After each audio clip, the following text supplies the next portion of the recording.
دوم مثال د رشاد صاحب هغه خاطرات ده چې ملي بڼه لري یا ملي درسونه دي.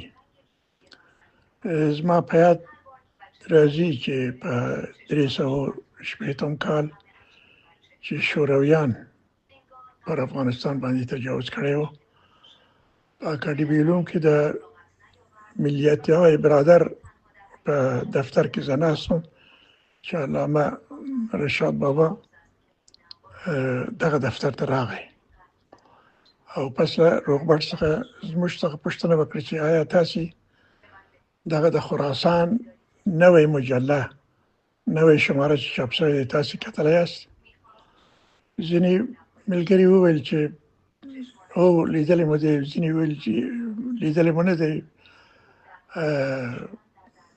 بیا استاد وویل چې په دې مجله کې زموږ پر ملي شخصیتونو او تاریخي شخصیتونو باندې سخت گزار شوی دی. آیا تاسې دې ته متوجه یاست چې خپل دغه ملیت خپل د ملي شخصیتونو څخه دفاع وکړئ؟ ناس خلک ورته ویل چې هو صاحب ولې ونه کوئ، خو د شرایط یو بل ډول دی. ول زه په پوهېږم، ول په دغه مجله کې په نامه د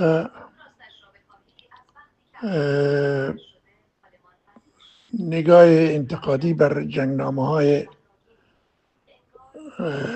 قرن 19 افغانستان د اسدالله حبیب لخوا یو مقاله لیکل شوې وه.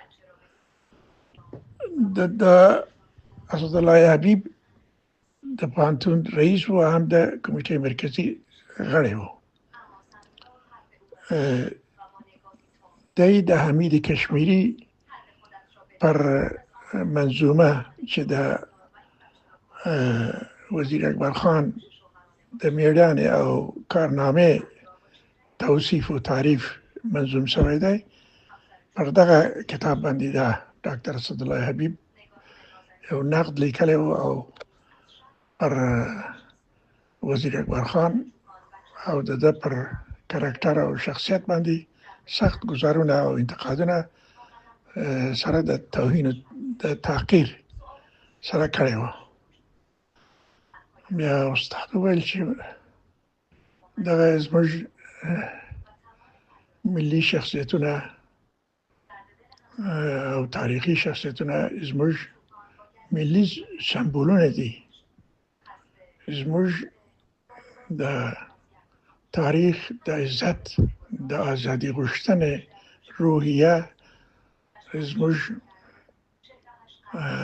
د ملت هغه د ویاړنې سمبولونه دي. که چیرې دا سمبولونه تخریب سي یا تحقیر او توهین سي، دا په دې معنا ده چې زموږ تاریخ د خلق غواړي چې تخریب کړي. موږ وظیفه لرو چې خپل د تاریخ څخه باید دفاع وکړو. هر حال وروسته تر دې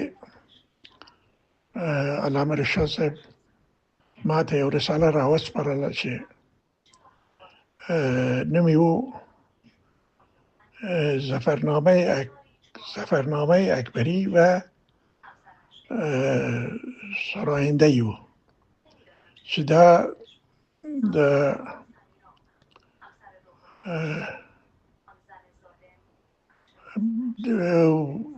شاعر چې د آګرې څخه و په نامه د قاسم علي آګره‌ای لخوا لیکل شوی و.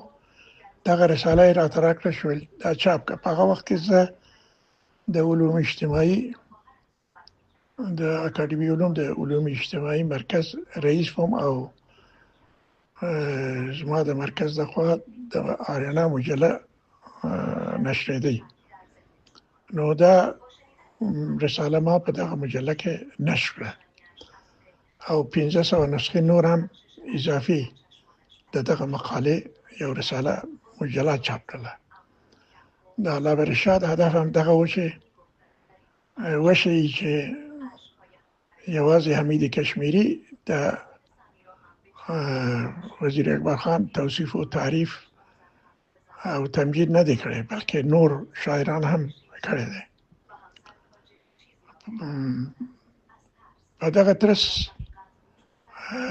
ما هم یو مقاله بدون د دې چې د ډاکټر اسدالله حبیب چې د کمیټې مرکزی غړی او مقتدر سړی و نوم یې واخلم، یو مقاله په هفتهنامه کابل کې ورکړه چې عنوان یې و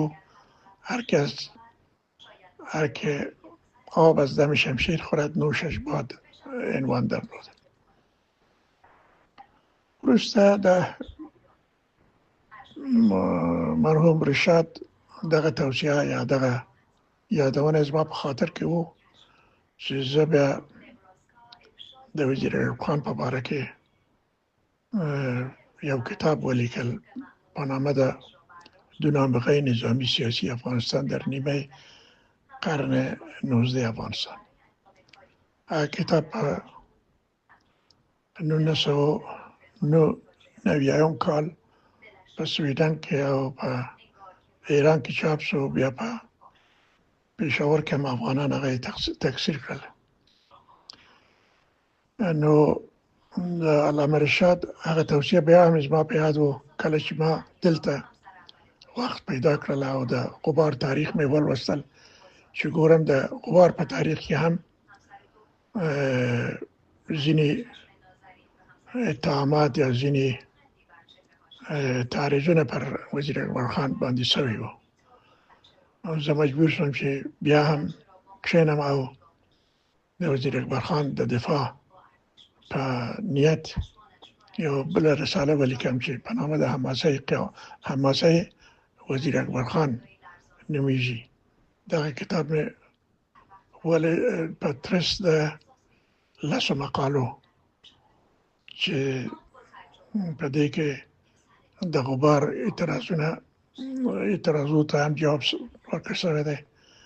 د ډاکټر اسدالله حبیب اعتراضونه هم جواب ورکړل شوی دی او د میرزا عطا محمد شکارپوري